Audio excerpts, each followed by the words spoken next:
വണ്ടി ആദ്യം yellow indication കാണിച്ചു, ക്ലസ്റ്ററിൽ ഇൻഡിക്കേഷൻ കാണിച്ചപ്പോൾ നമ്മൾ ഇഗ്നോർ ചെയ്തു, നമ്മളൊന്നും ചെയ്തില്ല. രണ്ടാമത് വണ്ടിയുടെ പിക്കപ്പ് കുറയും, അതും നമ്മൾ ഇഗ്നോർ ചെയ്തെന്ന് വെച്ചോളൂ, വണ്ടി സ്വിച്ച് ഓഫ് ആവും, വണ്ടി ഓഫായി പോകും. പിന്നെ സ്റ്റാർട്ട് ആവും, ഷട്ട് ഡൗൺ ആവും, 100% ഷട്ട് ഡൗൺ ആയി പോകും, പിന്നെ ഒന്നും ചെയ്യാൻ പറ്റത്തില്ല.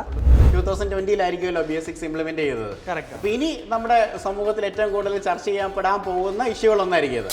മാറി വെക്കുമ്പോഴത്തെ പ്രശ്നം എന്ന് പറഞ്ഞു കഴിഞ്ഞാൽ മിനിമം ഒരു 80,000 രൂപ മുതൽ മുകളിലോട്ടാണ് മാറി വെക്കുന്നതിനുള്ള വില.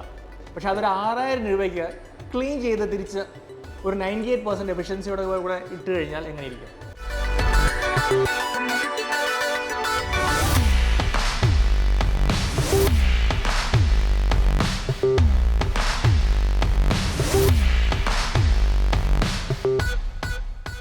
എല്ലാ പ്രിയ കൂട്ടുകാർക്കും നമസ്കാരം. റോബ് മൈഷോയുടെ ഏറ്റവും പുതിയ എപ്പിസോഡിലേക്ക് സ്വാഗതം.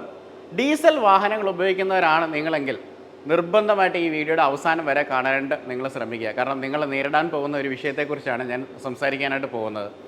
ഡീസൽ വാഹനങ്ങളെക്കുറിച്ച് പറയുന്നതിൻ്റെ കാരണം വെച്ച് കഴിഞ്ഞാൽ 2020-ലാണ് BS6 ആദ്യമായിട്ട് ഇന്ത്യയിൽ ഇംപ്ലിമെൻറ്റ് ചെയ്യുന്നത്. അതുവരെ BS4 വാഹനങ്ങളായിരുന്നു. കോവിഡിൻ്റെ സമയമായിട്ട് BS5 ഇംപ്ലിമെൻറ്റ് ചെയ്യാൻ സാധിച്ചിട്ടില്ല. അപ്പോൾ BS4-ൻ്റെയും BS6-ൻ്റെയും പ്രധാനപ്പെട്ട വ്യത്യാസം എന്ന് പറഞ്ഞാൽ BS4-നകത്തുണ്ടായിരുന്ന എമിഷൻ നോംസിനെക്കാളും കുറച്ചുകൂടെ സ്ട്രിക്റ്റർ ആയിട്ടുള്ള എമിഷൻ നോംസ് ആണ് BS6-ലേക്ക് വന്നത്. അതുകൊണ്ട് തന്നെ ഈ നമ്മുടെ ഈ എമിഷൻ ആയിട്ട് വരുന്ന പുറത്തേക്ക് വരുന്ന വാതകങ്ങൾ കുറച്ചും കൂടെ ശുദ്ധീകരിച്ച് മാത്രമേ BS6-ൽ പുറത്തേക്ക് വിടാൻ പറ്റുള്ളൂ. അപ്പോൾ നിലവിലുണ്ടായിരുന്ന യൂണിറ്റിനകത്ത് ഒരു 3 യൂണിറ്റും കൂടെ അഡീഷണലി ആഡ് ചെയ്തിട്ടാണെങ്കിൽ BS6-ൽ ഇംപ്ലിമെൻറ്റ് ചെയ്തിട്ടാണ് ഈ ഒരു എമിഷൻ നോംസ് കറക്റ്റ് ചെയ്തത്. അപ്പോൾ അങ്ങനെ വരുന്ന സമയത്ത് വാഹനത്തിന് വില കൂടുകയും ഈ പറയുന്ന പോലെ മെയിൻ്റനൻസിൻ്റെ കുറച്ച് കാര്യങ്ങൾ കൂടും. കാരണം ഈ 3 യൂണിറ്റും കൂടെ വന്നല്ലോ. അതിൽ ഏറ്റവും ഇമ്പോർട്ടൻ്റ് ആയിട്ട് വരുന്ന ഒരു ഘടകമാണ് DPF എന്ന് പറയുന്നത്, ഡീസൽ പർട്ടിക്കുലേറ്റ് ഫിൽറ്റർ. അപ്പോൾ നിങ്ങൾക്ക് അറിയാം, ഓൾറെഡി ഡീസൽ വാഹനങ്ങൾ ഉപയോഗിക്കുന്ന സമയത്ത് ഈ ഒരു പർട്ടിക്കുലർ ഫിൽറ്റർ ക്ലോഗ് ചെയ്യുന്നതും നിങ്ങളത് റീജനറേറ്റ് ചെയ്ത് അത് റെഡിയാക്കുന്നതൊക്കെ നിങ്ങൾക്ക് അറിയാം.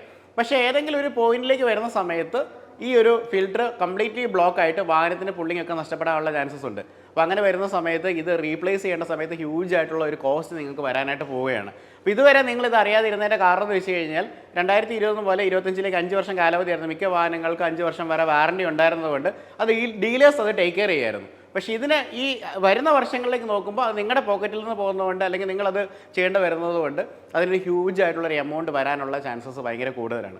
അതെങ്ങനെ സേവ് ചെയ്യാം എന്നുള്ളതാണ് നമ്മൾ ഈ വീഡിയോയിൽ കൂടെ നമ്മൾ സംസാരിക്കുന്നത്. So again welcome to rob my show. അപ്പോൾ ഞാൻ ഇന്നൊരു വിശിഷ്ട വ്യക്തിയെ നിങ്ങൾക്ക് പരിചയപ്പെടുത്താം. ജോണേട്ടാ നമസ്കാരം. നമസ്കാരം. ഇതാണ് ജോണേട്ടൻ. അപ്പം ഇദ്ദേഹം ചെയ്യുന്ന പ്രവർത്തനങ്ങളെക്കുറിച്ചാണ് നമ്മൾ സംസാരിക്കുന്നത്. ഇദ്ദേഹത്തിൻ്റെ സ്ഥാപനത്തിൻ്റെ പേര് DPF എക്സ്പേർട്ട് എന്നുള്ളതാണ്. അതെന്താണെന്ന് ഇദ്ദേഹം തന്നെ പറയും. നമ്മളിപ്പോൾ ഉള്ളത് തിരുവനന്തപുരത്ത് പാപ്പനംകോട് എന്ന് പറയുന്ന സ്ഥലത്ത് ഇൻഡസ്ട്രിയൽ എസ്റ്റേറ്റിലാണുള്ളത്. അവിടെയാണ് ഈ ഒരു ഫാക്ടറി ഉള്ളത്.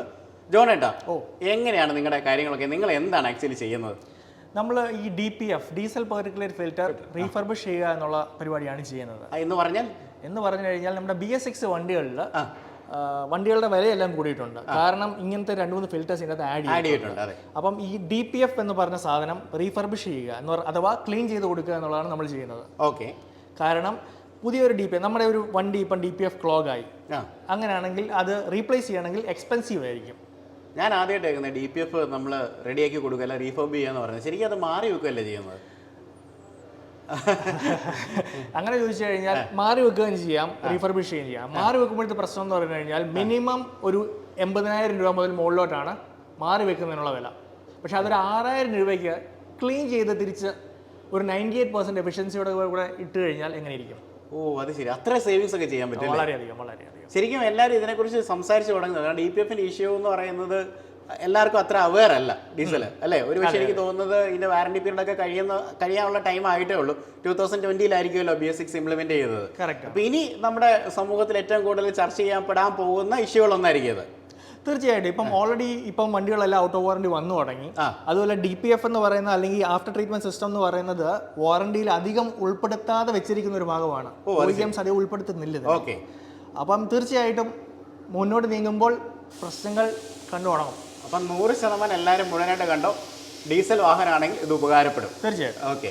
അപ്പോൾ അങ്ങനെയാണെങ്കിൽ നമ്മളിത് എങ്ങനെയായാലും കാര്യങ്ങൾ എങ്ങനെയൊന്ന് പറയാം. അതായത് നിലവിൽ BS4-ലേക്ക് 6-ലേക്ക് വന്നപ്പോൾ എന്തൊക്കെ കമ്പോണൻസ് ആണ് ആഡ് ആയത്, അപ്പം അതിനകത്ത് നടക്കുന്ന പ്രക്രിയകൾ എന്തൊക്കെയാണ്, അപ്പം എന്തൊക്കെ പ്രോബ്ലംസ് ആണ് വരാൻ പോകുന്നത്, അതിനെ നമ്മൾ എങ്ങനെ റെക്ടിഫൈ ചെയ്യാൻ പോകും, അതാണ് നമ്മളിന്ന് സംസാരിക്കുന്നത്.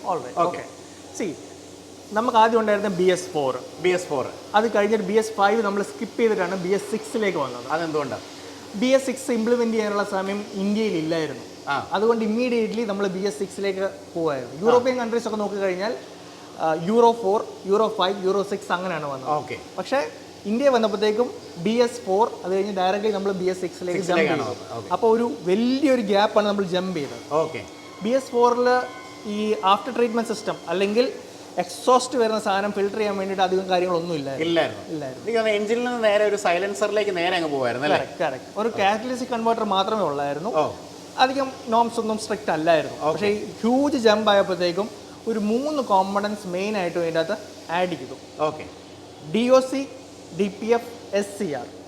അതെ, നമുക്ക് എഞ്ചിൻ ഒരു സൈഡിൽ ഇരിക്കുന്നു, അവിടുന്ന് എക്സോസ്റ്റ് ഗ്യാസ് വരുന്നു, DOC വരുന്നു, DPF വരുന്നു, SCR വരുന്നു. DOC എന്ന് പറയുന്നത് ഡീസൽ ഓക്സിഡേഷൻ കാറ്റലിസ്റ്റ് എന്ന് പറയും. ഓക്കെ, രണ്ടാമത് വരുന്നത് DPF, ഡീസൽ പെർട്ടിക്കുലേറ്റ് ഫിൽട്ടർ. മൂന്നാമത് വരുന്നത് SCR, സെലക്റ്റീവ് കാറ്റലിസ്റ്റിക് കൺവേർട്ടർ. ഈ SCR എന്ന് പറയുന്നത് നിങ്ങളെല്ലാം പരിചിതമായിരിക്കും. ഇത് നമ്മുടെ ആഡ് ബ്ലൂ ഇല്ലേ, ആഡ് ബ്ലൂ ഇഞ്ചെക്ട് ചെയ്യുന്നത് ഈ SCR-ലോട്ടാണ്. അതുകൊണ്ട് മെയിൻ ആയിട്ട് നമ്മൾ ഈ 3 കോമ്പണന്റ് ഒന്നിച്ച് മിക്കവാറും എല്ലാവരും പറയുന്നത് SCR അല്ലെങ്കിൽ ആഡ് ബ്ലൂ ഒഴിക്കുന്ന അല്ല. ഓക്കെ, ഇതിപ്പം ഞാൻ ഇതിന്റെ ഫംഗ്ഷനാലിറ്റി പറഞ്ഞാൽ DOC, diesel oxidation catalyst, exhaust വരുന്ന പല കോമ്പണൻസ് ഉണ്ട്, എമിഷൻ വാതകങ്ങളുണ്ട്. അത് എന്തൊക്കെയായിരിക്കും വാതകങ്ങൾ? ഫോർ എക്സാമ്പിൾ അത് ഹൈഡ്രോ കാർബൺസ് വരുന്നുണ്ട്, പിന്നെ കാർബൺ മോണോക്സൈഡ് വരുന്നുണ്ട്, പിന്നെ നോക്സ് വരുന്നുണ്ട്, നൈട്രിക് ഡയോക്സൈഡ്, പിന്നെ വരുന്നത് നമ്മുടെ പെർട്ടിക്കുലേറ്റ് ഫിൽട്ടർ അല്ലെങ്കിൽ ബ്ലാക്ക് സ്മോക്ക്, കറുത്ത പുക. ഈ ഹൈഡ്രോ കാർബൺസ് എനിക്ക് തോന്നുന്നു കാർസിനോജനിക് ആണ്, അല്ലെങ്കിൽ ഇത് ക്യാൻസർ ഉണ്ടാക്കുന്ന സംഭവമാണ്. അതുകൊണ്ടാണ് ഗവൺമെന്റ് ഇത്ര സ്ട്രിക്റ്റ് ആയിട്ട് ഇംപ്ലിമെന്റ് ചെയ്യുന്നത്. അപ്പം ഇതിനകത്ത് വരുമ്പോഴത്തേക്കും DOC-യിൽ വരുമ്പോൾ ഓക്സിഡേഷൻ ആണ് നടക്കുന്നത്. നമ്മുടെ ഹൈഡ്രോ കാർബൺ മോണോക്സൈഡ് ഓക്സിഡൈസ് ചെയ്തിട്ട് ബേസിക്കലി ഒരു കെമിക്കൽ റിയാക്ഷൻ ആണ് അവിടെ നടക്കുന്നത്. അതിനെ വേറൊരു കോമ്പണന്റ് ആയിട്ട് കൺവേർട്ട് ചെയ്യും. ആ പ്രക്രിയ കഴിഞ്ഞാൽ DPF-ലേക്ക് വരുന്നു. DPF വരുമ്പോഴത്തേക്കും ഈ ബ്ലാക്ക് സ്മോക്ക് ഉണ്ടല്ലോ, അതിനെ ഫിൽട്ടർ ചെയ്യുക എന്നുള്ളൊരു പ്രക്രിയയാണ് DPF-ൽ നടക്കുന്നത്. ഈ പെർട്ടിക്കുലേറ്റ് ഫിൽട്ടർ എന്ന് പറയുന്ന പെർട്ടിക്കുലേറ്റ് മാറ്റർ എന്ന് പറയുന്ന സാധനം നമുക്ക് ലങ്സിന് ഭയങ്കരമായിട്ട് അഫക്ട് ചെയ്യുന്ന ഒരു സാധനമാണ്. അതുകൊണ്ടാണ് ഇത് ഫിൽട്ടർ ചെയ്യുക മാൻഡേറ്ററി ആയിട്ട് വെച്ചേക്കുന്നത്. സോ DPF ഇത് ഫിൽട്ടർ ചെയ്യും. അത് കഴിഞ്ഞ് SCR വരും. SCR-നകത്ത് നമ്മൾ നൈട്രജൻ ഡയോക്സൈഡ്സ് ഒരു കെമിക്കൽ റിയാക്ഷൻ സംഭവിക്കുന്നത്. യൂറിയ സ്പ്രേ ചെയ്തിട്ട് അതിൻ്റെ അകത്ത് വാട്ടറും കാർബൺ ഡയോക്സൈഡുമായിട്ട് കൺവേർട്ട് ചെയ്യും. ഇതാണ് ബേസിക് ATS-ന്റെ ഫംഗ്ഷൻ. അപ്പോൾ ഇതിനകത്ത് നമ്മൾ ചെയ്യുന്ന DPF-ന്റെ പരിപാടികളാണല്ലോ. നമ്മൾ 3 ഫംഗ്ഷനും ചെയ്യുന്നുണ്ട്. പക്ഷേ എക്സ്ക്ലൂസീവ് ആയിട്ട് നമ്മൾ നോക്കുന്നത് DPF ആണ്. കാരണം അതാണ് മെയിൻ ആയിട്ടും ബ്ലോക്ക് ആവുന്ന ഒരു കോമ്പണന്റ്. ശരി, ഓക്കെ. അപ്പോൾ ഇതിനിപ്പോൾ സാധാരണ ജനങ്ങൾക്ക് മനസ്സിലാകാനായിട്ട്, അപ്പോൾ ഈ DPF എന്നൊക്കെ പറയുന്ന കുറച്ച് കോംപ്ലിക്കേറ്റഡ് ഒരു വേർഡായിട്ട് എനിക്ക് തോന്നുന്നത്. പക്ഷേ ഈ DPF-ന് അല്ലെങ്കിൽ ഇങ്ങനെയുള്ള ഈ എക്സോസ്റ്റിൻ്റെ ഈ ഒരു കമ്പോണൻസിനുള്ള ഇഷ്യൂസ് സാധാരണക്കാരൻ എങ്ങനെയാണ് അവരവരുടെ വണ്ടിയെ തിരിച്ചറിയുന്നത്? ഓക്കെ, റോബിന് ഇപ്പോൾ ഒരു ഡീസൽ വണ്ടി ഉണ്ടെന്ന് വെക്കുക. ഓക്കെ, പുതിയ വണ്ടിയാണ്, ബ്രാൻഡ് ന്യൂ വണ്ടി. കാറാകാം, ലോറിയാകാം, ബസ്സാകാം, ഡീസൽ വണ്ടി BS6 ഏതുവാ. വണ്ടി എടുത്തു, നമ്മൾ ഒരു 10,000 കിലോമീറ്റർ ഓടിച്ചു. അത് കഴിയുമ്പോഴത്തേക്കും ക്ലസ്റ്ററിൽ ഒരു ഇൻഡിക്കേഷൻ വരും. ഒരു യെല്ലോ കളർ ഒരു ഇൻഡിക്കേഷൻ ആണ് വരുന്നത്. അത് കാണുമ്പോൾ മനസ്സിലാവും അത് പുക പോകുന്ന ഒരു ഇൻഡിക്കേഷൻ. അതെ, ആ ഇൻഡിക്കേഷൻ വരുമ്പോഴത്തേക്കും മനസ്സിലാക്കുക എന്ന് പറയുക റീജനറേഷൻ എന്നൊരു പ്രക്രിയ അതിൽ ഇനിഷ്യേറ്റ് ആയിട്ടുണ്ടെന്നാണ്. ഇതാണ് പ്രൈമറിലി DPF പ്രോബ്ലം ആകുന്നുണ്ട് എന്നതിൻ്റെ ഒരു ഇൻഡിക്കേഷൻ. അത് തന്നെ പോകുള്ളൂ അവസാനം ലൈറ്റ്. ഓക്കെ, ഇതിനെപ്പറ്റി സംസാരിക്കുകയാണെങ്കിൽ നമ്മൾ കൂടുതൽ DPF-ലേക്ക് ഇറങ്ങി ചെല്ലേണ്ടതായിട്ടുണ്ട്. ഫിൽട്ടർ ഞാൻ നേരത്തെ പറഞ്ഞു, ബ്ലാക്ക് സ്മോക്കിനെ ഫിൽട്ടർ ചെയ്യുക എന്നുള്ളതാണ് DPF-ന്റെ ഫങ്ഷനാലിറ്റി. സോ കാറിലെ ടെക്നിക്ക് എന്ന് പറഞ്ഞു കഴിഞ്ഞാൽ ഒന്ന് ഇമാജിൻ ചെയ്തോളുക, ഇതൊരു DPF, ബ്ലാക്ക് സ്മോക്ക് വന്നു, മൊത്തം നിറഞ്ഞു, അപ്പം ഇനി സ്പേസ് ഇല്ല. അപ്പം അതിനെ കരിച്ചു കഴിഞ്ഞാൽ കളഞ്ഞ സ്പേസ് കൂട്ടിയാൽ മാത്രമേ ഇനിയും വണ്ടി മുമ്പോട്ട് നീങ്ങത്തുള്ളൂ. അപ്പോൾ റീജനറേഷൻ പറഞ്ഞൊരു ടെക്നിക്കുണ്ട്. അത് വെച്ചിട്ട് ഇത് കത്തിച്ച് കളയുമ്പോഴത്തേക്കും ഈ സൂട്ട് ആഷ് ആയിട്ട് കൺവേർട്ട് ആവും. ഇതിന്റെ പ്രത്യേകത എന്ന് പറഞ്ഞു കഴിഞ്ഞാൽ സൂട്ട് എന്ന് പറഞ്ഞാൽ കറുത്ത പുകയാണ് സൂട്ട്. അതെ, അപ്പം ഈ കറുത്ത പുക ഇത്രയും സ്പേസ് ഓക്യുപ്പൈ ചെയ്യുകയാണെങ്കിൽ ആഷ് വന്നിട്ട് ഇത്രയും സ്പേസ് ഓക്യുപ്പൈ ചെയ്യത്തുള്ളൂ. അപ്പം കരിച്ച് കഴിയുമ്പോഴത്തേക്കും സ്പേസ് കൂടും. അപ്പോൾ റീജനറേഷൻ പിന്നെയും നടന്നുകൊണ്ടേയിരിക്കും നമ്മൾ ഓടിച്ചുകൊണ്ടിരിക്കുമ്പോൾ. റീജനറേഷനിലേക്ക് കുറച്ചും കൂടെ ഡീറ്റെയിൽഡ് ആയിട്ട് പോകേണ്ടതുണ്ട്. റീജനറേഷൻ എന്ന് പറയുമ്പോഴത്തേക്കും 3 വിധം. ഒരെണ്ണം പാസീവ് റീജനറേഷൻ, പിന്നുള്ളത് ആക്റ്റീവ് റീജനറേഷൻ, പിന്നെ ഉള്ളതാണ് ഫോഴ്സ് റീജനറേഷൻ. കറക്റ്റ്. സോ ഈ പാസീവ് റീജനറേഷനിൽ നമ്മളൊന്നും അറിയത്തില്ല. റോബിൻ വണ്ടി ഓടിച്ചുകൊണ്ടേ ഇരിക്കുന്നു, പ്രശ്നങ്ങളൊന്നുമില്ല, വണ്ടി തന്നെ അങ്ങ് ചെയ്തോളും. ഒരു ഇൻഡിക്കേഷനും വരത്തില്ല, ഈ ക്ലസ്റ്ററിലെ ലാമ്പും വരത്തില്ല. ഇല്ല. രണ്ടാമത് വരുന്നതാണ് ആക്റ്റീവ് റീജനറേഷൻ. ഇത് വരുമ്പോഴത്തേക്കും ക്ലസ്റ്ററിൽ ലാമ്പ് വരും. ഈ റീജനറേഷൻ കൂടിയ പ്രശ്നമാണ് ഈ സാധനത്തിന് വരുന്നത്. അതെന്താണെന്നറിയാമോ? ഈ പാസീവ് റീജനറേഷനിൽ വണ്ടി നമ്മൾ എപ്പോഴും ലോഡഡ് ആയിരിക്കും. ഹൈ സ്പീഡിലായിരിക്കും നമ്മൾ മിക്കവാറും വണ്ടി ഓടിക്കുന്നത്. അങ്ങനെ വരുമ്പോഴത്തേക്കും വണ്ടി തന്നെ അതിനെ ടേക്ക് കെയർ ചെയ്തോളും, ഒന്നും അറിയേണ്ട കാര്യമില്ല. അത് പാസീവ്, ഇതിന്റെ ക്ലസ്റ്ററിൽ ഇൻഡിക്കേഷനും ഇല്ല, ഒന്നുമില്ല. രണ്ടാമത് വരുന്നതാണ് ആക്റ്റീവ് റീജനറേഷൻ. ആക്റ്റീവ് റീജനറേഷൻ എന്ന് പറയുമ്പോഴത്തേക്കും ഇപ്പം റോബിൻ സിറ്റി ഡ്രൈവ് ആണ് കൂടുതലെന്ന് വെച്ചോ, ഐഡ്ലിങ്ങിൽ കുറേ നേരം വണ്ടി ഇടാറുണ്ട്, പെട്ടെന്ന് ഏതെങ്കിലും ഒരു ഷോപ്പിൽ പോയിട്ട് തിരിച്ചു വരുന്നു, സ്റ്റാർട്ട് സ്റ്റോപ്പ് ആപ്ലിക്കേഷൻ കൂടുന്നു. ഇങ്ങനെല്ലാം വരുമ്പോഴത്തേക്കും എൻജിനിലെ ലോഡ് കുറവാണ്, ഈ സൂട്ട് കത്തിപ്പോകാനുള്ള സാധ്യത പാസീവ് റീജനറേഷനിൽ വരുന്നില്ല. അപ്പം automatically active regeneration mode on ആയേ പറ്റത്തുള്ളൂ വണ്ടിക്ക്. അപ്പം എഗെയിൻ വണ്ടിയിൽ ഇത് ട്രിഗർ ചെയ്യും, ആക്റ്റീവ് റീജനറേഷൻ, സൂട്ട് കത്തിപ്പോവും, ക്ലസ്റ്ററിൽ ലൈറ്റ് വരുന്നുണ്ട്. അതിന് നമ്മൾ കൂടുതലായിട്ടൊന്നും വെറി ചെയ്യേണ്ട കാര്യമില്ല, അത് വണ്ടിയിലൊരു ടെക്നിക്കാണ്. ഇത് ഒന്നും കൂടെ വണ്ടിയെ നമുക്ക് എന്താ പറയുക, വണ്ടി കുറച്ചും കൂടെ ഒന്ന് നമ്മൾ വണ്ടി ഒന്ന് സപ്പോർട്ട് ചെയ്യണമെന്നുണ്ടെങ്കിൽ ഇതൊരു ഹൈവേയിൽ ഒരു 80 km/h ഒരു 20 minutes ഓടിക്കഴിഞ്ഞാൽ ആക്റ്റീവ് റീജനറേഷൻ കംപ്ലീറ്റ് ആവാൻ നമുക്ക് സഹായിക്കാൻ പറ്റും. അത് നമുക്ക് പിന്നെ അതിലേക്ക് വരാം. മൂന്നാമത്തെ പോയിന്റ് എന്ന് പറയുമ്പോഴത്തേക്കും ഫോഴ്സ് റീജനറേഷൻ. ആക്റ്റീവിലും സംഭവിക്കുന്നില്ല, പാസീവിലും സംഭവിക്കുന്നില്ലെന്നുണ്ടെങ്കിൽ ഈ ക്ലസ്റ്റർ ലാമ്പ് ബ്ലിങ്ക് ചെയ്ത് തുടങ്ങും. ബ്ലിങ്ക് ചെയ്ത് തുടങ്ങുക എന്ന ഇൻഡിക്കേഷൻ എന്ന് പറഞ്ഞു കഴിഞ്ഞാൽ നമ്മുടെ ഈ സൂട്ട്, നേരത്തെ പറഞ്ഞ സൂട്ട് ലോഡ് കൂടുതലാണ്, അത് ആഷ് ലോഡും കൂടിയിട്ടുണ്ട്. അങ്ങനെയാണെങ്കിൽ നമ്മളിനിയും ആക്റ്റീവ്ലി അതിനെ റീജനറേഷൻ ചെയ്താൽ, ഫോഴ്സ്ഡ് റീജനറേഷൻ ചെയ്താൽ മാത്രമേ അതിനിയും കൺവേർട്ട് ആകത്തുള്ളൂ. അത് ബേസിക്കലി രണ്ട് വിധമുണ്ട്. ചില വണ്ടികളിൽ നമുക്ക് അതിന് സ്വിച്ച് ഉണ്ട്.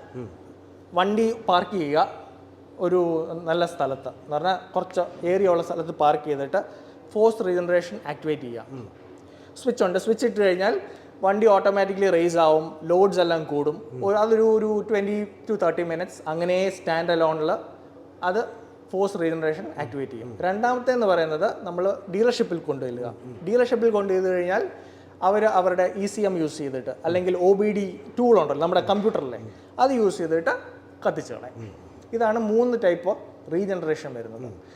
ഈ 3 ടൈപ്പ് റീജനറേഷനിലും ക്ലീൻ ചെയ്യാൻ പറ്റിയില്ല എന്നുണ്ടെങ്കിൽ പിന്നെ ലാസ്റ്റ് ഓപ്ഷൻ എന്ന് പറയുന്നത് നമുക്ക് അറിയാൻ പറ്റുന്ന എൻ്റെ ചോദ്യം, ലൈക്ക് ഈ വണ്ടിയുടെ നമുക്കിത് ആ സിംറ്റംസ് എന്തായിരിക്കും, വണ്ടി കാണിക്കുന്ന സിംറ്റംസ്, ഈ വാണിംഗ് പൊതുവെ അല്ലാതെ എനിക്ക് വലിവ് കുറയും. റൈറ്റ്.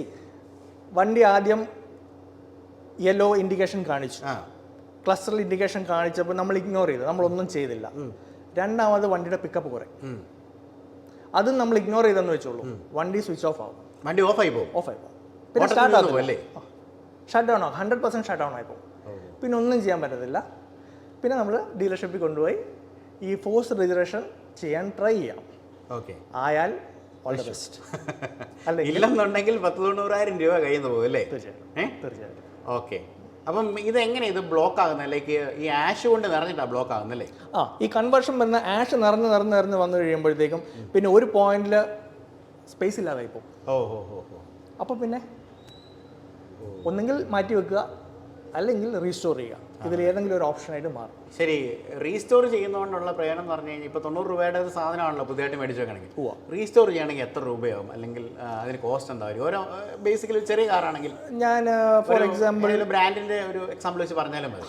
ഫോർ എക്സാമ്പിൾ നമ്മുടെ ഹുണ്ടായി ആകട്ടെ, കിയ ആകട്ടെ, cost of A DPF around 80,000 to 90,000 rupees.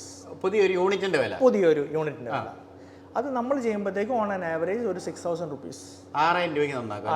98% efficiency കിട്ടും. 98% എഫിഷ്യൻസി കിട്ടും.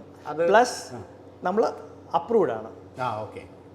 OEM അപ്രൂവ്ഡ് ഫെസിലിറ്റിയാണ്. അവർ ഓൾറെഡി ടെസ്റ്റ് ചെയ്ത് നമ്മളെ സർട്ടിഫൈ ചെയ്താണ് ഇങ്ങനെ ക്ലീൻ ചെയ്യുന്നുണ്ടോ. ഇന്ത്യയിൽ നിങ്ങളാണ് ആദ്യമായിട്ട് ഇങ്ങനെ ഒരു സർവീസ് തുടങ്ങിയത്? അതെ. ഇന്ത്യയിൽ നമ്മൾ 2020 ഓൺവേർഡ്സ് നമ്മൾ DPF ക്ലീനിങ് സർവീസിലുണ്ട്. നിങ്ങൾ അസോസിയേറ്റ് ചെയ്തിരിക്കുന്നത്?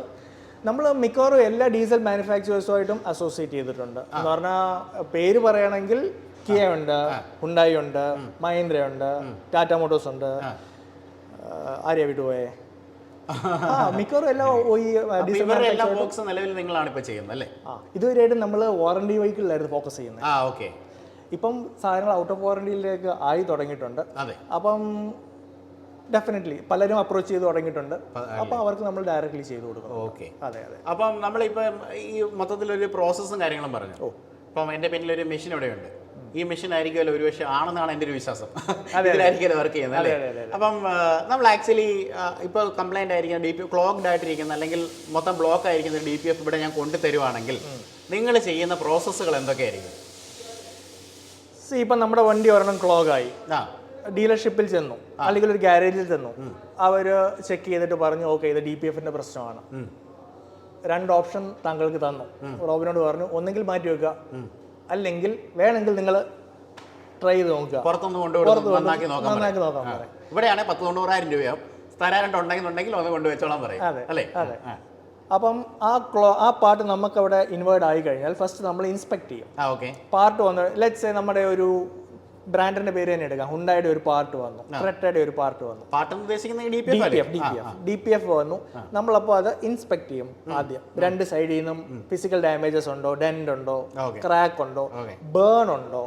ബേൺ നമുക്ക് പിന്നെ വരാം, അത് കുറച്ച് ക്രിട്ടിക്കലായിട്ടൊരു ഇതാണ്. ബേൺ ഉണ്ടോ, ഇത് 2 സൈഡിൽ നിന്നും ചെക്ക് ചെയ്യും. കൂടാതെ തന്നെ നമ്മൾ OBD ഞാൻ പറഞ്ഞില്ലേ, ഇത് ECM-ലുള്ളത്, ആ OBD-യിൽ വരുന്ന ഇറർ കോഡ് നമ്മളൊന്ന് ചെക്ക് ചെയ്യും. ചെക്ക് ചെയ്ത് കഴിഞ്ഞാൽ എല്ലാം ഓക്കെ ആണെന്നുണ്ടെങ്കിൽ ഫസ്റ്റ് പ്രോസസ് എന്ന് പറയുന്നത് നമ്മളിതിൽ ബാക്ക് പ്രഷർ ചെക്ക് ചെയ്യും. DPF-ന്റെ ബാക്ക് പ്രഷർ ചെക്ക് ചെയ്യും. അതിന് മുമ്പ് ഒറ്റ കാര്യം ചോദിച്ചോട്ടെ, ഈ DPF-നകത്ത് എന്തൊക്കെയാണ് ഉള്ളത് അതും കൂടെ പറഞ്ഞിട്ട് നമുക്ക് വേണമെങ്കിൽ കുറച്ചുകൂടെ എളുപ്പമായിരിക്കും. എന്ത് നമ്മൾ മുറിച്ച് നോക്കിയാൽ എങ്ങനെ ഇരിക്കും? ഓക്കെ, നമ്മുടെ ഹണികോമ്പില്ലേ, ഹണികോമ്പ് എന്ന് പറയുമ്പോഴത്തേക്കും അതെ തന്നെ ആ ഒരു സ്ട്രക്ചറാണ് ഇതിന് വരുന്നത്. ഇതിൻ്റെ അകത്ത് വെളിയിൽ നിന്ന് നോക്കിക്കഴിഞ്ഞാൽ നമുക്കൊരു മെറ്റൽ കോമ്പണന്റ് ആണ്. അതിൻ്റെ അകത്ത് ഈ ഹണികോം സ്ട്രക്ചർ, അതിന് നമ്മൾ ടെക്നിക്കലി സബ്സ്ട്രേറ്റ് എന്ന് പറയും. സബ്സ്ട്രേറ്റ് ഈ സബ്സ്ട്രേറ്റ് കട്ട് ചെയ്ത് കഴിഞ്ഞാൽ ഹണികോമ്പ് പോലെ തന്നെ ഇരിക്കും. അതെ. അപ്പം അത് എന്ത് മെറ്റീരിയലാണ്? അത് പല മെറ്റീരിയൽ വരുന്നുണ്ട്. നമുക്ക് സിറാമിക് ഉണ്ട്, ബേസിക് ലെവൽ സിറാമിക് ഉണ്ട്, കോർഡിയോറൈറ്റ് എന്ന് പറഞ്ഞൊരു മെറ്റീരിയൽ ഉണ്ട്, പിന്നെ കുറച്ചും കൂടെ എക്സ്പെൻസീവ് ആയിട്ട് സിലിക്കൺ കാർബൈഡ് എന്ന് പറഞ്ഞൊരു മെറ്റീരിയൽ ഉണ്ട്. പലതും പല ആവശ്യങ്ങൾക്കും പല എന്ന് പറഞ്ഞാൽ പാസഞ്ചർ വെഹിക്കിളിന് ഒരു ലെവലായിരിക്കും, ട്രക്സിന് വേറെ ലെവലായിരിക്കും, അങ്ങനെയായിരിക്കും. മനസ്സിലായി. അപ്പം ഇതിനകത്ത് ഈ സബ്സ്ട്രേറ്റിൽ വേറെ ഈ ഞാൻ ഈ 90,000 rupees എന്ന് പറഞ്ഞില്ലേ, ഇത്രയും എക്സ്പെൻസീവ് ആയിട്ട് വരാൻ കാരണം ഇതിൻ്റെ അകത്തൊരു പ്രഷ്യസ് മെറ്റൽ കോട്ടിംഗ് ഉണ്ട് DPF-ന്റെ അകത്ത്. അതും നമുക്ക് ഇറിഡിയം ഉണ്ട്, പ്ലാറ്റിനം ഉണ്ട്. പണ്ട് ഡൽഹിയിലൊക്കെ ഈ സാധനം അടിച്ചോണ്ട് പോകുന്നു പറഞ്ഞു കേട്ടിട്ടുണ്ട്. അത് ഇതുകൊണ്ടായിരിക്കും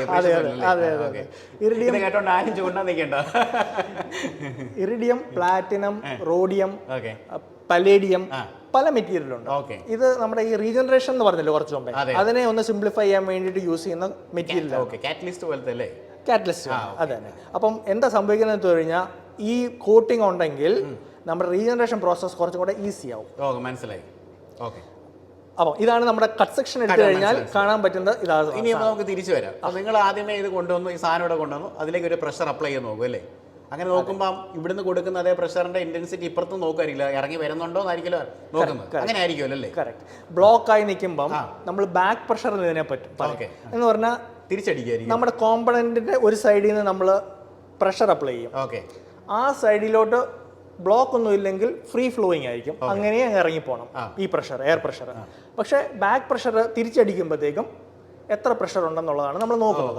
അപ്പോൾ ഈ ഒരു മെഷീൻ യൂസ് ചെയ്തിട്ട് നമ്മൾ ഇതിൻ്റെ ബാക്ക് പ്രഷർ ആദ്യം മെഷർ ചെയ്യും. അത് ചെക്ക് ചെയ്ത് കഴിഞ്ഞിട്ട് നമ്മുടെ ഒരു ഇമ്പോർട്ടൻറ്റ് സൊല്യൂഷൻ ഉണ്ട്, അതിന് ബയോഡീഗ്രേഡബിൾ സൊല്യൂഷൻ എന്നാണ് പറയുന്നത്. കെമിക്കൽ അല്ല. ഇത് വെള്ളത്തിൽ മിക്സ് ചെയ്ത് കഴിഞ്ഞാൽ ഒരു 48 hours അത് ഡീഗ്രേഡ് ആയി പോകും. സോ കെമിക്കൽ അല്ല ഇത് യൂസ്. ഞാൻ എന്താ ഈ സ്പെസിഫൈ ചെയ്ത് പറയുന്നതിന് കാരണം നമ്മൾ ഈ പ്രഷ്യസ് മെറ്റൽ കോട്ടിങ്ങിന്റെ കാര്യം പറഞ്ഞില്ല, ഇത് വാഷ് ഔട്ട് ആയി പോകും. നമ്മൾ കെമിക്കൽ എന്തെങ്കിലും യൂസ് ചെയ്ത് കഴിഞ്ഞാൽ ഇത് വാഷ് ഔട്ട് ആയി പോകും. വാഷ് ഔട്ട് ആയി കഴിഞ്ഞാൽ പിന്നെ ഈ DPF കൊണ്ട് യാതൊരു പ്രയോജനമില്ല. അപ്പം നമ്മൾ ഈ സൊല്യൂഷൻ യൂസ് ചെയ്തിട്ട് സോക്ക് ചെയ്യും. ഇത്ര ഒരു 10 minutes 15 minutes സോക്ക് ചെയ്ത് കഴിഞ്ഞിട്ട് എഗെയിൻ ഈ മെഷീൻ യൂസ് ചെയ്തിട്ട്, ഈ മെഷീൻ്റെ ടെക്നിക്ക് എന്ന് പറഞ്ഞു കഴിഞ്ഞാൽ ഹൈഡ്രോ ന്യൂമാറ്റിക് ടെക്നോളജി എന്നാണ് പറയുന്നത്. പറയുമ്പോൾ തന്നെ അറിയാം, ഹൈഡ്രോ ന്യൂമാറ്റിക് ടെക്നോളജി, വെള്ളവും എയറും. വെള്ളം യൂസ് ചെയ്തിട്ട് നമ്മൾ ഒരു സൈഡിൽ നിന്ന് ക്ലീൻ ചെയ്യാം. വാട്ടർ ഇങ്ങനെ ഫ്ലോ ചെയ്തുകൊണ്ടിരിക്കുമ്പോൾ അപ്പം തന്നെ എയർ പ്രഷറും കൂടെ ഇഞ്ചെക്ട് ചെയ്യും ഒരു സ്പെസിഫിക് ഇന്റർവെല്ലിൽ. അത് വന്നിട്ട് രണ്ട് സൈഡിൽ നിന്ന് ചെയ്ത് കഴിയുമ്പോഴത്തേക്കും ക്ലീൻ ആവും. അങ്ങനെയാണ് ഈ ആഷ് പുറത്തേക്ക് പോകുന്നല്ലേ? അങ്ങനെയാണ് രണ്ട് സൈഡിൽ. വെള്ളം ഉപയോഗിച്ച് കഴിഞ്ഞാൽ ഈ ഫിൽറ്റർക്ക് എന്തെങ്കിലും ഡാമേജ് വരുമോ? ഇല്ല, കാരണം നമ്മൾ ഡയറക്ട്ലി എയർ മാത്രം യൂസ് ചെയ്യുകയാണെങ്കിൽ ഫിൽറ്റർ ഡാമേജ് ആവാൻ സാധ്യത വളരെ കൂടുതലുണ്ട്. അതെ, നമ്മളിവിടെ ചെയ്യുന്നത് പറഞ്ഞാൽ വെള്ളം ഇങ്ങനെ ഫ്രീ ഫ്ലോയിങ് ആണ്, അതിന്റെ കൂട്ടത്തിൽ എയറും കൂടി ഇഞ്ചെക്ട് ചെയ്യുമ്പം ഒരു ഡാമ്പനിങ് എന്ന് പറഞ്ഞാൽ ഒരു കുഷനിങ് എഫക്ട് കൊടുക്കുന്നുണ്ട്. അപ്പം ഈ സബ്സ്ട്രേറ്റിന് പ്രശ്നം വരുന്നില്ല. അപ്പോൾ ഇത് രണ്ട് സൈഡിൽ നിന്നും ചെയ്യും. അത് കഴിഞ്ഞ് നെക്സ്റ്റ് പ്രോസസ് എന്ന് പറഞ്ഞാൽ ഡ്രൈയിങ് ആണ്. ഹോട്ട് എയർ യൂസ് ചെയ്ത് ഡ്രൈ ചെയ്യും. ഡ്രൈ ചെയ്തിട്ട് നമ്മൾ ഒന്നും കൂടെ ഇതിന്റെ ബാക്ക് പ്രഷർ ചെക്ക് ചെയ്യും. എന്ന് പറഞ്ഞാൽ നമുക്ക് ബിഫോർ ബാക്ക് പ്രഷർ ഓൾറെഡി എടുത്തു വെച്ചിട്ടുണ്ട്, ആഫ്റ്റർ ബാക്ക് പ്രഷർ കൂടെ ചെക്ക് ചെയ്യാം. ഈ രണ്ട് ബാക്ക് പ്രഷർ കമ്പയർ ചെയ്യുമ്പോഴാണ് നമുക്ക് ക്ലീനിങ് എഫിഷ്യൻസി എത്ര ഉണ്ടെന്ന് അറിയാൻ പറ്റുന്നത്. അത് കഴിഞ്ഞിട്ട് പിന്നെ ബാക്ക് പ്രഷർ ചെക്ക് ചെയ്ത് കഴിഞ്ഞിട്ട് നമ്മളൊന്നും കൂടെ ഒരു ഇൻസ്പെക്ഷൻ ഉണ്ട്, ക്ലീനിങ് കഴിഞ്ഞിട്ടുള്ള എക്സ്പെക്ഷൻ, അത് കഴിഞ്ഞ് നമ്മൾ ഡിസ്പാച്ച് ചെയ്യും. ഇതാണ് ബേസിക് പ്രോസസ്. ഇപ്പോൾ ഏകദേശം കുറച്ച് ഐഡിയ ഒക്കെ മനസ്സിലായെന്ന് വിചാരിക്കുന്നു. അല്ല, ഇപ്പോഴും ആൾക്കാർ അവെയർ ആയിട്ടില്ല, കാരണം ഈ പ്രശ്നങ്ങൾ വരാൻ പോകുന്നേ ഉള്ളൂ, വന്നിട്ടില്ല. പ്രശ്നങ്ങൾ വന്നിട്ട് ഇപ്പം കറന്റ് ഡീലർഷിപ്സ് ആണ് മെയിനായിട്ട് ഇത് ഹാൻഡിൽ ചെയ്തുകൊണ്ടിരിക്കുന്നത്. അതുകൊണ്ട് എൻ കസ്റ്റമറിന് അത്ര ഒരു അവയർനെസ് വരാൻ സാധ്യത കുറവാണ്. പക്ഷേ പ്രശ്നങ്ങൾ വന്നിട്ടുള്ള കസ്റ്റമേഴ്സിന് വളരെയധികം അറിയാം. നമുക്കിപ്പം കേരളത്തിൽ തന്നെ നോക്കിക്കഴിഞ്ഞാൽ നമ്മുടെ കാസർഗോഡ് സൈഡിൽ നിന്നും ആൾക്കാർ ഹാൻഡ് ക്യാരി ചെയ്ത് കൊണ്ടുവരും, ഇവിടെ വരും ട്രക്സിന്റെ ഒക്കെ ആണ്. അവർ ചോദിക്കുന്നത് ഇത് ഉണ്ടെന്ന് അറിഞ്ഞേ ഇല്ലല്ലോ, നമ്മുടെ പൈസ ഇത്രയും പുതിയ DPF എടുക്കുമ്പോഴത്തേക്ക് ട്രക്സ് ഒക്കെ ആകുമ്പോഴത്തേക്ക് ഒരു 2.5-3 lakhs ആ റേഞ്ചിൽ പോകുന്നുണ്ട്. നല്ല എക്സ്പെൻസീവ് ആണ്. അതിവിടെ നന്നാക്കാനാണെങ്കിൽ ഏകദേശം 10,000 രൂപ തീരും. ട്രക്സ് ആണെങ്കിലും നമുക്ക് റേഞ്ച് വരുന്നത് അറൌണ്ട് 10,000 റേഞ്ചിൽ ആവറേജ്. 10,000 രൂപയ്ക്ക് നന്നാക്കാൻ പറ്റും. ഇത് നന്നാക്കി എത്ര നാൾ ഓടും? അതൊരു നല്ല ചോദ്യമാണ്. നന്നാക്കി കഴിഞ്ഞാൽ ഞാനിപ്പം നമ്മളിപ്പം വേറൊരു ഒരു സെഗ്മെന്റാണ് ഇപ്പോൾ സംസാരിക്കുന്നത്. എന്തൊക്കെയാണ് ഈ നമ്മുടെ വണ്ടിയിൽ ഏതൊക്കെ കാരണങ്ങളാൽ DPF പെട്ടെന്ന് ക്ലോഗ് ആവും, അതൊന്ന് അറിഞ്ഞു കഴിഞ്ഞാൽ ഇതിനുള്ള ഉത്തരം കിട്ടും. നമുക്ക് വണ്ടി എന്താ പറയുക, വണ്ടിയിലാണെങ്കിൽ നമുക്ക് എൻജിൻ കഴിഞ്ഞിട്ട് എക്സോസ്റ്റ് വരുന്നു, അത് കഴിഞ്ഞിട്ടാണ് DPF കാര്യങ്ങളെല്ലാം വരുന്നത്. ഈ എൻജിൻ സൈഡ് നോക്കിക്കഴിഞ്ഞാൽ നമുക്ക് കോമ്പണൻസ് പലതുണ്ട്. Turbo charger, intercooler, EGR, inlet horse's. ഇതിലെല്ലാം മാൽ ഫങ്ഷനിങ് നടക്കാം. മാൽ ഫങ്ഷനിങ് എന്ന് പറയുമ്പോൾ എന്താണ്, പ്രോപ്പർലി അത് വർക്ക് ചെയ്തില്ലെങ്കിൽ ഇവിടെ എല്ലാം എഫിഷ്യൻ്റ് ആയിട്ട് നമ്മുടെ ഫ്യൂവൽ ബേൺ ആകത്തില്ല. ഇംപ്രോപ്പർ ബേണിംഗ് നടക്കുമ്പോഴാണല്ലോ കൂടുതൽ എക്സോസ്റ്റ് വരുന്നത്. അപ്പോൾ ഇംപ്രോപ്പറായിട്ട് എവിടെയൊക്കെ ഇത് പ്രശ്നം വരുന്നുണ്ടോ അത് വന്നിട്ട് ഫിൽട്ടർ ചെയ്യാനുള്ള ഉത്തരവാദിത്തം നമ്മുടെ DPF-നാണ്. അപ്പം പുള്ളി എന്തായാലും ഫിൽട്ടർ ചെയ്തേ പറ്റൂ. അപ്പം മുകളിലുള്ള അപ്സ്ട്രീമിലുള്ള ഏതെങ്കിലും കോമ്പണന്റ് മാൽഫങ്ഷൻ ചെയ്ത് കഴിഞ്ഞാൽ, എസ്പെഷ്യലി നമ്മുടെ ഫ്യൂൽ ഇഞ്ചക്ടർ മാൽഫങ്ഷൻ ചെയ്ത് കഴിഞ്ഞാൽ ഇത് പെട്ടെന്ന് ക്ലോഗ് ആവും. അപ്പം റോബിൻ ചോദിച്ചു ഇത് എത്ര നാൾ കഴിഞ്ഞിട്ട് ക്ലോഗ് ആവാം. ഞാൻ ചോദിച്ചോട്ടെ, ഇത് ക്ലീൻ ചെയ്ത് നമ്മൾ DPF ക്ലീൻ ചെയ്ത് തിരിച്ചിട്ടു. ഈ മോള് ഞാൻ പറഞ്ഞ ഈ ഏതെങ്കിലും ഒരു കോമ്പണന്റ് മാൽഫങ്ഷൻ ചെയ്ത് കഴിഞ്ഞാൽ DPF ക്ലോഗ് ആവും. അപ്പോൾ അതിനുള്ള ഒരു ആൻസർ ഇല്ലാതാണ്. പക്ഷേ ഇതിൻ്റെ അകത്ത് നമുക്ക് മെയിൻ്റനൻസ് സ്റ്റെപ്സ് കുറച്ചുണ്ട്. ഒരു കപ്പിൾ ഓഫ് മെയിൻ്റനൻസ് സ്റ്റെപ്സ് നമ്മളൊന്ന് മെയിൻറ്റെയിൻ ചെയ്ത് പോയി കഴിഞ്ഞാൽ മേജർലി DPF-ന് ഇഷ്യൂ വരില്ല. ഫസ്റ്റ് തിങ് എന്ന് പറഞ്ഞാൽ നമ്മളൊരു ഡീസൽ വണ്ടി യൂസ് ചെയ്യുകയാണെങ്കിൽ ഷോർട്ട് ട്രിപ്സിന്, BS6 ഡീസൽ വണ്ടി യൂസ് ചെയ്യുകയാണെങ്കിൽ ഷോർട്ട് ട്രിപ്സിന് യൂസ് ചെയ്യാതിരിക്കുക. കാരണം നമ്മൾ സ്റ്റാർട്ട് ചെയ്തു സ്റ്റോപ്പ് ചെയ്തു, എഞ്ചിൻ ഉദ്ദേശിക്കുന്നത് സിറ്റിക്കകത്തുള്ള ഓട്ടങ്ങളല്ല ഉദ്ദേശിച്ചത്. അല്ല നമ്മൾ ചെറിയ പൊന്മുടിയൊക്കെ പോകുന്ന പ്രശ്നം പറയരുത്. അല്ലല്ല, ചെറിയ നമ്മൾ കടയിൽ പോയിട്ട് തിരിച്ചു തരിക, അങ്ങനത്തെ പരിപാടികൾ വരുമ്പോഴത്തേക്കും പ്രശ്നമാണ്. കാരണം എഞ്ചിൻ ചൂടാവാനുള്ള സമയം നമ്മൾ കൊടുക്കുന്നില്ല. എഞ്ചിൻ ചൂടായാൽ മാത്രമേ റീജനറേഷൻ എന്നുള്ള പ്രോസസ്സ് നടക്കത്തുള്ളൂ. അപ്പോൾ അതിനുള്ള സമയം കൊടുത്തില്ലെങ്കിൽ പ്രശ്നമാണ്. അതുപോലെ ഫ്യൂവൽ അടിക്കുമ്പോൾ റാൻഡംലി അടിക്കാതെ ഏതെങ്കിലും ഒരു സ്പെസിഫിക് പമ്പിൽ നിന്ന് അടിക്കുന്നതായിരിക്കും ബെറ്റർ. എൻ്റെ ഒരു ഒപ്പീനിയൻ ആണ്. കാരണം അഡൾട്രേഷൻ കൂടുമ്പോഴത്തേക്കും ഫ്യൂവലിനകത്തുള്ള സൾഫർ കണ്ടന്റ് കൂടും. സൾഫർ കണ്ടന്റ് കൂടുകയാണെങ്കിൽ ഈ സൂട്ട് പറഞ്ഞില്ലേ, ബ്ലാക്ക് സ്മോക്ക് കൂടും. അങ്ങനെ വന്നു കഴിഞ്ഞാലും പെട്ടെന്ന് DPF ക്ലോഗ് ആവും. പിന്നെ നമ്മൾ യൂസ് ചെയ്യുന്ന എഞ്ചിൻ ഓയിൽ ഡീലർഷിപ്പിൽ നിന്നാണെങ്കിൽ അത് അവർ ഇന്ന സ്പെസിഫിക്കേഷനുള്ള എഞ്ചിൻ ഓയിൽ എന്ന് പറഞ്ഞിട്ട് അതേ യൂസ് ചെയ്യാറുള്ളൂ. Basically ash free engine oil use ചെയ്യാം. ഇത് 3 അല്ലെങ്കിൽ 4 കാര്യങ്ങളാണ് മെയിനായിട്ട് നമ്മൾ നോക്കിയിട്ടുള്ളത്. ഇത് ഓക്കെയാണ്. പിന്നെ ലോങ് ഡ്രൈവ്സിന് നമ്മൾ പോകുന്നുണ്ട്, ഒരു ഹൈവേ ഡ്രൈവിനൊക്കെ റാൻഡംലി പോകുന്നുണ്ടെന്നുണ്ടെങ്കിൽ DPF അങ്ങനെ പ്രശ്നം വരേണ്ട കാര്യമില്ല. ഇല്ല. ഓക്കെ. ഇനിയിപ്പം നമുക്ക് ഇടയ്ക്കിടയ്ക്ക് ഇതിൻ്റെ ക്ലീനിങ് ചെയ്ത് കഴിഞ്ഞ് കഴിഞ്ഞാൽ കുറച്ചുകൂടി ഡ്യൂറബിലിറ്റി കിട്ടുമോ? നമ്മൾ എത്ര ഇൻ്റർവെൽസിൽ ചെയ്യണം അങ്ങനെ? Good question. സി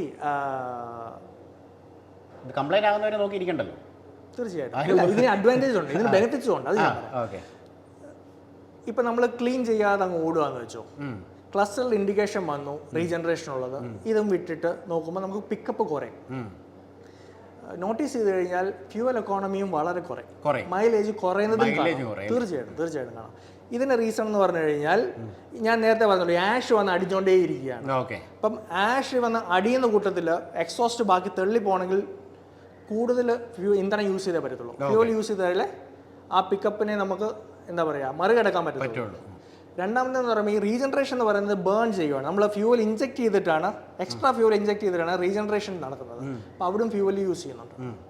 അത് കാരണമാണ് നമ്മുടെ ഫ്യൂവൽ എക്കോണമി താഴെ പോകുന്നത്. ആഷ് കൂടുന്നതുകൊണ്ടാണ് പിക്കപ്പ് കുറയുന്നത്. സോ ബേസിക്കലി നമ്മുടെ ക്വസ്റ്റ്യൻ എന്ന് പറയുന്നത് പീരിയോഡിക്കലി നമ്മൾ ക്ലീൻ ചെയ്യണോ വേണ്ടയോ എന്നുള്ളതാണ്. എൻ്റെ ഒരു സജഷൻ എന്ന് പറഞ്ഞു കഴിഞ്ഞാൽ ഒരു 30,000 കിലോമീറ്റേഴ്സ് 30,000 കിലോമീറ്ററിൽ നമ്മൾ ഇതൊന്ന് ക്ലീൻ ചെയ്തിടുന്നതായിരിക്കും ബെറ്റർ. കാരണം നമ്മുടെ ഫ്യൂവൽ എക്കോണമി കൂടും. അതുപോലെ തന്നെ നമ്മുടെ വെഹിക്കിൾ പിക്കപ്പ് കൂടും. അതുപോലെ തന്നെ മൾട്ടിപ്പിൾ റീജനറേഷൻ നടക്കത്തില്ല. നടക്കാത്തടത്തോളം കാലം നമ്മുടെ ഡ്യൂറബിലിറ്റി ഓഫ് ദ DPF-ഉം കൂടും. എന്ന് പറഞ്ഞാൽ ഈ 90,000 rupees നമുക്ക് ഈ അടുത്ത കാലത്ത് അതാണ് ബെനിഫിറ്റ്. അപ്പോൾ ഇതൊക്കെയാണ് ഇതിൻ്റെ കാര്യങ്ങൾ. തീർച്ചയായും. ഓക്കെ. അപ്പം ഇത് സിമ്പിളായിട്ട് പറഞ്ഞാൽ DPF എക്സ്പേർട്ട് എന്ന് പറയുന്നത് ശരിക്കും ഒരു മെഡിക്കൽ കോളേജാണെന്ന് പറയാം. മറ്റുള്ള ആശുപത്രികൾ ഡീലർമാരൊക്കെ കൈ ഒഴിഞ്ഞ് കഴിയുമ്പോൾ നേരെ ഇങ്ങോട്ട് വിളിച്ചാൽ മതി. അതായത് ഡീസൽ വാഹനങ്ങൾ ഉപയോഗിക്കുന്നവർ ആൾക്കാർ ഇപ്പോൾ ഔട്ട് ഓഫ് വാറണ്ടിയിലേക്ക് വരുന്ന കേസ് വരുന്ന സമയത്ത് നിങ്ങളുടെ ഡീസൽ പർട്ടിക്കുലേറ്റ് ഫിൽറ്ററിന് ക്ലോഗിങ് ഉണ്ടായി, അത് റീപ്ലേസ് ചെയ്യണമെന്ന് പറയുന്ന ഒരു സമയത്ത് നിങ്ങൾക്ക് 90,000 രൂപ എക്സ്പെൻസസ് അതിന് മുകളിലോട്ട് വരാം. കാറുകളുടെ കേസാണ് പറയുന്നത്. ലോറി ആണെങ്കിൽ 3.5 എന്നല്ലേ പറഞ്ഞത്, അങ്ങനെയാണ് വരുന്നത്. അപ്പോൾ അത് ഒറ്റയടിക്ക് കളയണ്ട. ഇതൊക്കെ നന്നാക്കാൻ പറ്റുന്നൊരു സ്ഥാപനം നമ്മുടെ തിരുവനന്തപുരത്തുണ്ട്. കേരളത്തിൽ വേറെ എവിടെയെങ്കിലും ഉണ്ടോ? കേരളത്തിൽ ട്രിവാൻഡ്രം മാത്രമേ ഉള്ളൂ. ട്രിവാൻഡ്രം അല്ലേ? ട്രിവാൻഡ്രത്ത് കുറേ ചെയ്യുന്നതെന്ന് നന്നാക്കുമോ? അത് പറഞ്ഞു കഴിഞ്ഞാൽ നമ്മൾ പാൻ ഇന്ത്യ ചെയ്യുന്നത്. നമുക്ക് ട്രിവാൻഡ്രം ആണെങ്കിലും നമുക്ക് തമിഴ്നാട്ടിൽ നിന്ന് ഇങ്ങോട്ടാണ് വരുന്നത് അല്ലേ? അപ്പോൾ അങ്ങനെ ഒരു സംഭവം ഉണ്ടെന്നുണ്ടെങ്കിൽ നേരെ നിങ്ങൾ മറക്കണ്ട, DPF എക്സ്പേർട്ട് നമ്പേഴ്സ് താഴെ കൊടുത്തേക്കാം, അല്ലെങ്കിൽ ജോണേട്ടൻ നമ്പേഴ്സ് ഞാൻ താഴെ കൊടുത്തേക്കാം. എന്തെങ്കിലും ഡൗട്ട്സ് ഉണ്ടെങ്കിൽ നിങ്ങൾക്ക് വിളിച്ചു ചോദിക്കാം. അപ്പം ഭീമമായിട്ടുള്ളൊരു തുക നിങ്ങൾ മുടക്കേണ്ട. നമ്മുടെ തൊട്ടടുത്ത് തന്നെ അയൽവക്കത്ത് തന്നെ ഇങ്ങനൊരു സ്ഥാപനമുണ്ട് എന്ന് മാത്രം ഞാൻ ഓർപ്പിക്കുന്നു. അപ്പോൾ ഇത്ര നേരം വിലപേറിയ സമയം ഞങ്ങൾക്ക് വേണ്ടി സ്പെൻഡ് ചെയ്യാൻ താങ്ക് യു സോ മച്ച്. വളരെ ഇൻഫോർമേറ്റീവ് ആയിരുന്നു. അപ്പം അടിപൊളിയായിട്ട് പോട്ടെ. ഞാൻ ഇനിയും വരുന്നുണ്ട്. Thank you so much. Okay.